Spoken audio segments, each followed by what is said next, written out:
Hey guys, my name is Samantha and I am going to be reviewing the movie 31 by Rob Zombie. Now, first off, I'm going to have to say this isn't my favorite film by him, but it's not the worst. My favorite one is House of a Thousand Corpses. I feel like that movie was really good, and for him coming out, I think that was his debut.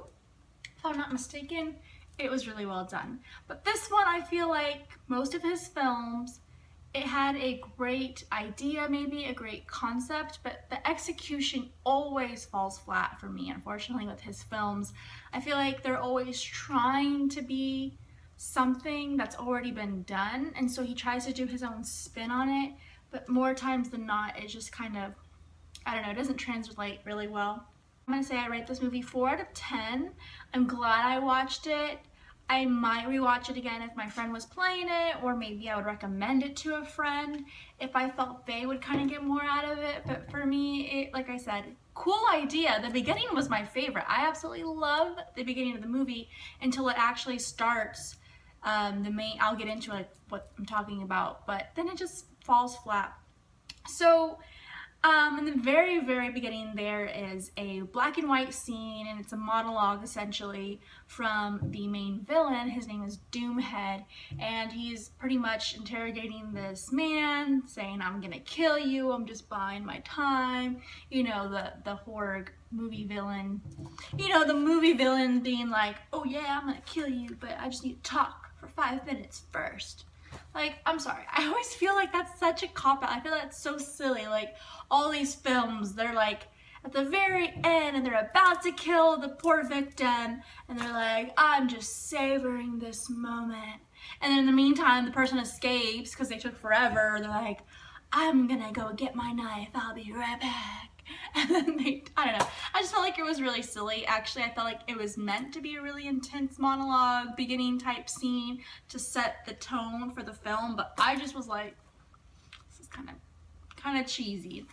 So anyways, after that, it immediately starts the film, and I couldn't really tell what this group of people were. I even had to go online to check it out. Pretty much they're just these traveling group of friends who do sideshows around town. It wasn't really talked about if they were doing like a traveling circus act or if they do traveling stand-up comedy shows. You don't really know what they do. They just briefly talk about what acts they want to add to their scenes or what acts they want to add to what they already have, but I didn't really pick up on what they did. So anyways, 5 friends, they're pretty much just, well, 5 friends. There ends up being more people, but it dwindles down to 5, the main characters left. And so they're driving around and then they end up running out of gas. So they go to this gas station, they meet some weird kind of characters around there, but they kind of just shake it off like, whatever, we're in a small town. There's some, you know, crazy type people, crazy hick type people. So they get to the gas station, they run into some like crazy people, but they kind of just brush it off like we're in the middle of nowhere. There's some weird, you know, there's some weird redneck type people, whatever. So then you see the next scene, they're leaving the gas station, and now it's like 10 o'clock at night, and they finally get to their location, the venue they need to be at. Like I said, I don't really know where they're going or what they're doing, but they arrive at what seems to be the destination. And then of course there's like these weird, it's like dark at night and foggy, and there's these weird like scarecrow type, weird scarecrows type just sitting out. And so of course they're like, "Let me go see what's going on." So when the bus driver, I believe, goes out to inspect the situation, that's when all the drama happens, and then shootings and stabbings. And the next scene, you see the remaining 5 characters chained and bound in this cathedral type dungeon warehouse. Okay, so here we go. Here's where it gets really good, where I was like, okay, this is pretty cool. So you see the 5, we'll call them the victims for now, the 5 main character victims, and they're like looking up, and there's 3 people, I believe, 2 female and a male, and they are all dressed in white, like white face paint and white hair with the big wigs, kind of like the presidents had back in the day. And they're all dressed like Marie Antoinette, so that kind of time period. And so they're like, oh, good day, nice to see you, you are going to die today, and blah, blah, blah, blah, blah, right? So I liked that idea though. It kind of reminded me, the beginning scenes, it was setting up to be like a Saw type movie, mixed in a little bit with The Purge, how rich people pay to see other people get killed. Oh, that scared me. So I kind of like the beginning because it was kind of like the Saw idea where they're gonna kind of have to fight for their lives in this game they're gonna play, and these people pretty much want them to die. So the name of the game is called 31, and they're gonna have to survive 12 hours of hell, 12 hours of hell, in this type cathedral dungeon mansion type place. Okay, so my favorite part, which ended up being slightly talked about throughout the film, but more and more and more, I think it kind of lost its value, it lost its excitement for me. And what I'm talking about is, so there's the 5 victims, the 5 main characters who have now been captured, and so the woman reads off their odds of surviving the night. For example, she's like, you know, victim number 1, your odds are 50 to 1. Contestant number 2, your odds are 100 to 1. And contestant 3, your odds are 60 to 1. So I thought that was kind of cool because in my mind, I assumed each one of them were going to be put in their own room and we're going to have to fight separately, and kind of like Saw, maybe it was going to be timed, or they get to the room and they're like, you have 30 minutes to unhook yourself from this device, or you have 30 minutes trapped in the room with this bad guy with a freaking axe and you're gonna have to fight him.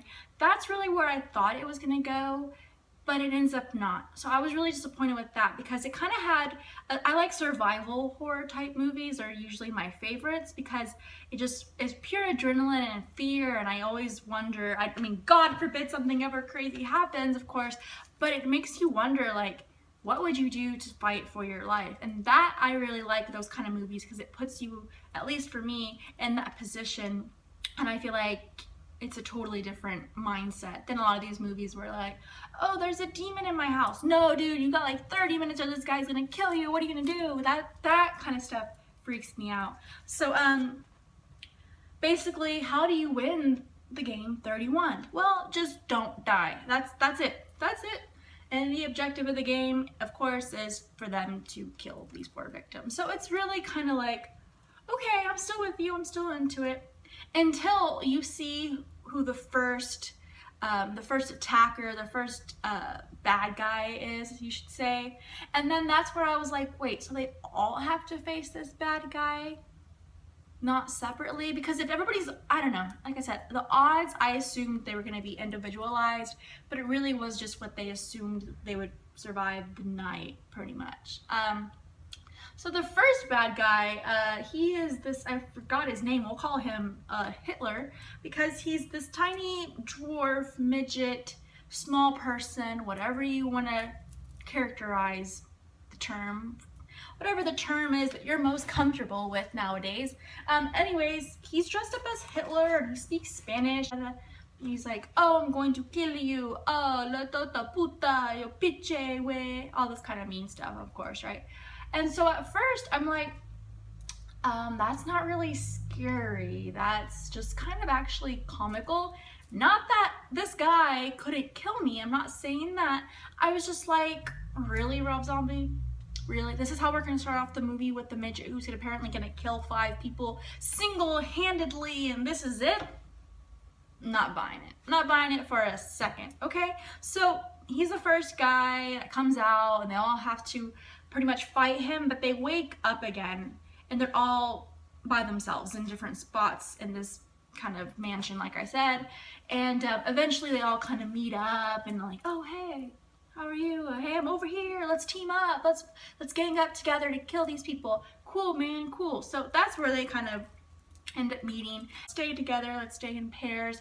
Maybe our odds will be better and we can hopefully kill this Hitler Spanish-speaking midget guy. Okay, so that happens.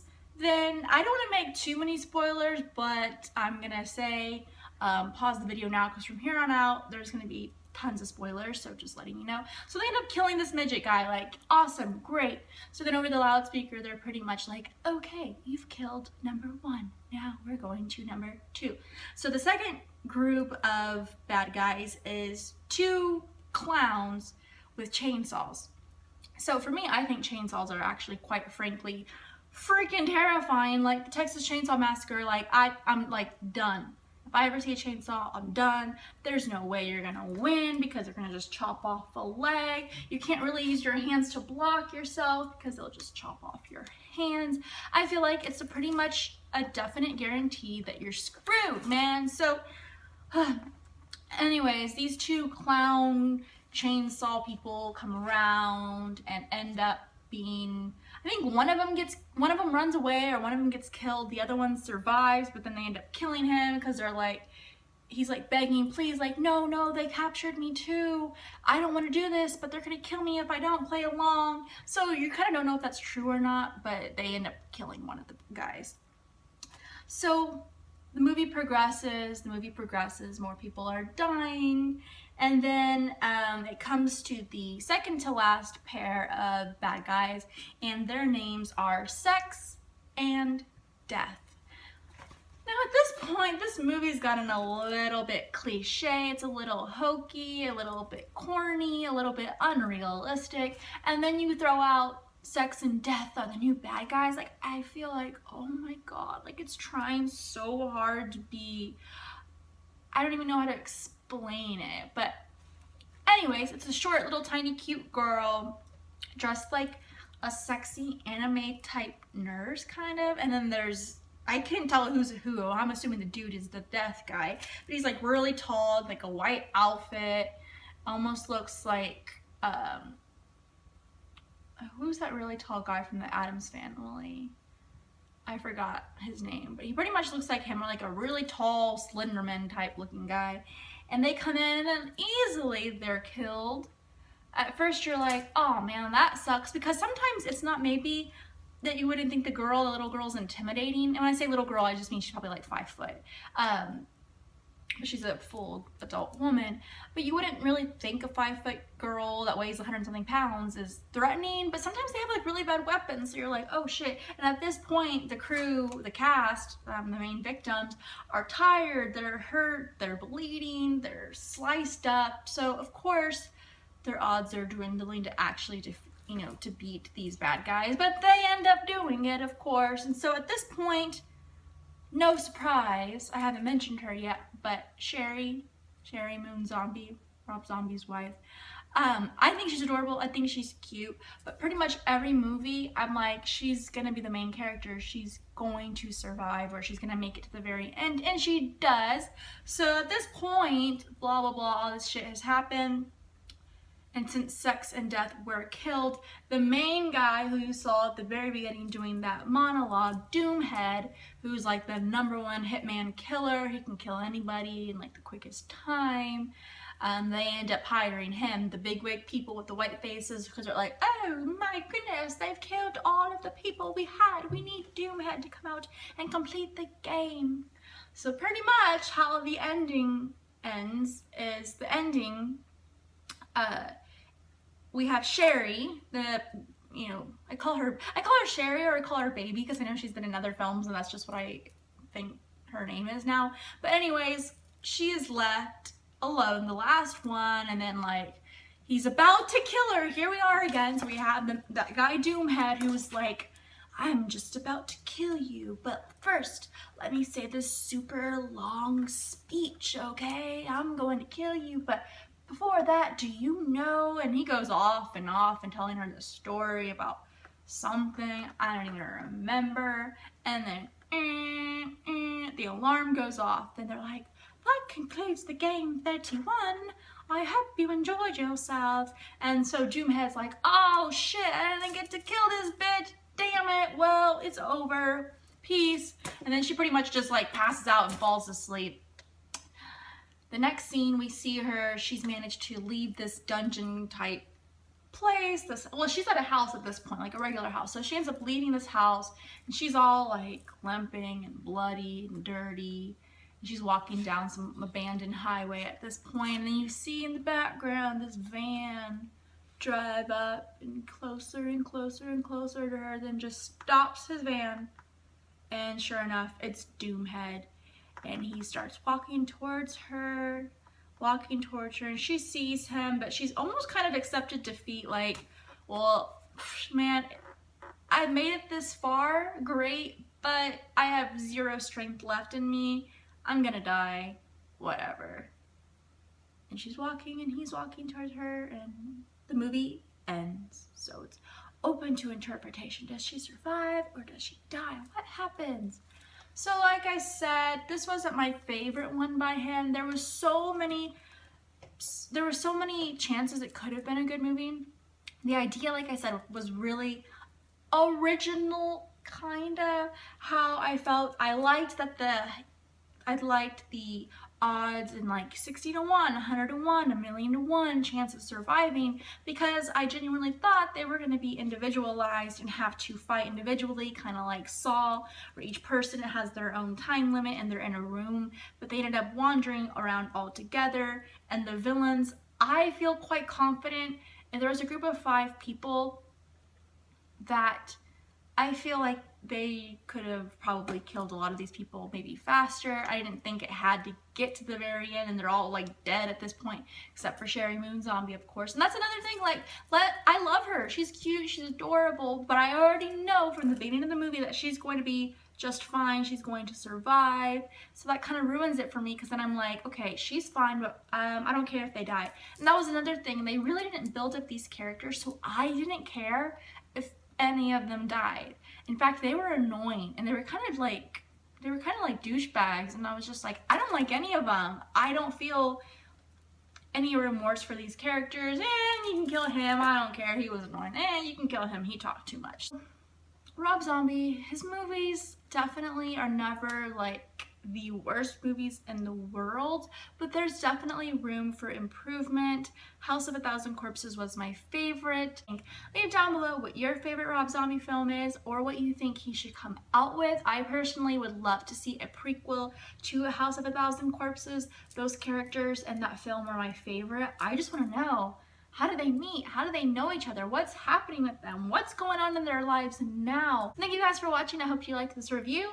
Leave down below any movies you would like me to check out. Thank you. Bye.